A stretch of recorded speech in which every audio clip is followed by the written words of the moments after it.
everyone, welcome back to English Literature with Sumi. So as you have seen from the thumbnail of the video, that today we are going to discuss about Edmund Spenser's The Faerie Queen. Although we will not be discussing it in detail, but we will be discussing about the important characteristics of the novel and also about what is the subject matter of the poem, right? So it was Edmund Spenser's The Faerie Queen. But before going into the main work, let's know who is Edmund Spenser.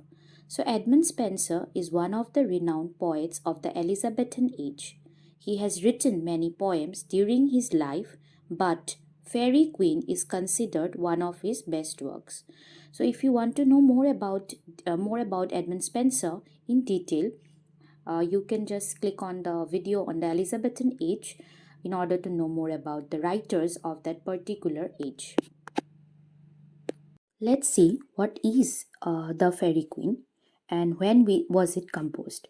So, the dates of composition: the work appeared in installments in 1589. Spenser published the first three books of his work. In 1596, the second three followed, and after his death, two cantos and two odd stanzas of the book 7 appeared. Reports show that more of this work perished in manuscripts at a fire at Kilcolman, though it was not certain. So this was about the Faerie Queen, that it was published in different parts, and as you can see from this paragraph itself, that it was a very long book, and within that book also it has different parts. So this was about when was the Faerie Queen actually composed. The exact date of composition is not known, and the compilation date is also not known, but the dates in which the different parts were published is being given here. Okay. Now let us look into the plot of the work. The construction of the plot is unclear, so he wrote a preface. Now we all know what is a preface, in the form of a letter to his friend Sir Walter Raleigh to explain the scheme of the work. So the work was so confusing, the story was so confusing that he had to separately write a letter to his friend in order to explain what the work is all about. So there were 12 books, each dealing with a particular knight who represents some virtue. We all are aware of what is a virtue and what is a vice, right? So here in this book, we will find certain 12 knights who will be dealing with each virtue separately, right? So virtue is a good quality or a good habit. So first book, the Knight of the Red Cross, representing holiness. Second book with temperance. Third with chastity. Fourth with friendship, and so on. So in altogether there are 12 books, and each book deals separately with some virtues. Out of all these 12 books, Prince Arthur was the chief of all of them. He is, in the end, is to marry Gloriana, the Queen of Fairyland. The plot is elaborate, crammed with incidents and digression. So this led to the incomplete version of the story. Now here I want to tell you one more detail about this book, The Faerie Queen. One thing we all know, that Edmund Spenser belonged to the Elizabethan age, and many critics of that period or that time used to tell that this book was written in order to praise the Queen, Faerie Queen, and here as Prince Arthur is to marry Gloriana, she is the Queen of Fairyland. So it might be an indication that Arthur was in praise of the Queen. He want to woo the Queen, or Spenser want to just praise the Queen in his own words. And Faerie Queen is one of his work which illustrates his fondness for the Queen. It was said by the critics, and in the picture also you can see the image of Prince Arthur. Next we come to the allegory. What is an allegory now? So we all know what's an allegory? Yes, right? So allegory is actually any story or poem which we use in order to denote the hidden meaning of something. The hidden meaning can be related to any social issue, any political issue, or any religious issue.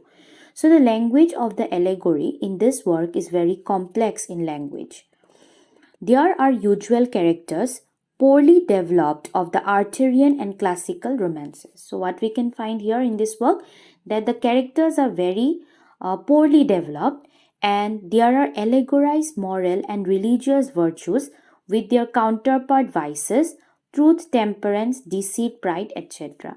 So, in the very beginning, I have told you that these 12 books they deal with the virtues, right? So, their vices are also mentioned in these books. Okay, and this more they try to portray the moral and religious virtues which were prevalent at that point of time in the Elizabethan age. So there is the Elizabethan political, historical, religious element which is also allegorized. So in order to portray something which is hidden, Spenser used his work Faerie Queene as a medium through which he could portray what was going on in that age. After the allegory, let's look at the style of his work. So every reader reads him means reads Spenser for his rich and voluptuous style. Though the style has its weakness with lack of judgment and unsubstantial themes or issues, but it is beautiful for its long, subtle, and sustained melody and graphics, and also for magical color of atmosphere. So, if you have the chance of going through the Faerie Queene, even one or two cantos, you will find that although it may not be substantial enough, but the writing, the characters with which he is portraying his work, it's very colorful. The atmosphere is very colorful. Why is it colorful? Because there are knights with armors. They are representing the virtues. They are going on adventures. They are meeting different kinds of demons and all. So it's a very colorful and magical kind of an atmosphere, and that is why it has become famous among the readers. So next, let's look at the technique. With what technique has Spenser not completed exactly, but has written his work, The Faerie Queene. So he elaborated an archaic diction. Now you all know what is an archaic diction. Archaic means using the old form of language, right? Which perfectly suits the old world atmosphere of the poem. I have already told you that this poem deals with the knights with armors and all. So it's old kind of an atmosphere, and in order to suit that old kind of atmosphere, Spenser has used the archaic language. He introduced the Spenserian stanza, longer than the usual stanza but shorter than the sonnet. Now we all know what's a sonnet, 14 lines, right? The alliteration, vowel music are cunningly fashioned and are appropriate. So all of his style include the alliteration. There are alliterations, there are vowel music, and all of these are cunningly fashioned in order to suit to the atmosphere of the poem. Last but not the least, we can say that The Faerie Queene is one of Spenser's most famous work, and it has made its position in the Elizabethan age as one of the greatest works. And Spenser, if any of his works has gained popularity, it is his Faerie Queene. Although the work may not be completed, but whatever has been published or whatever has come in front of the eyes of the readers, it has been appreciated by all. So that's all we have for today's video. So hope you liked the video, and if you liked the video, don't forget to hit the like button, and also do comment below if you find any mistakes or anything that you have not understood in this video. I will definitely try to clear your doubts, and hope to see you in my next video. And if you are new to my channel, don't forget to subscribe to the channel in order to get more such informative videos in the upcoming days. Thank you.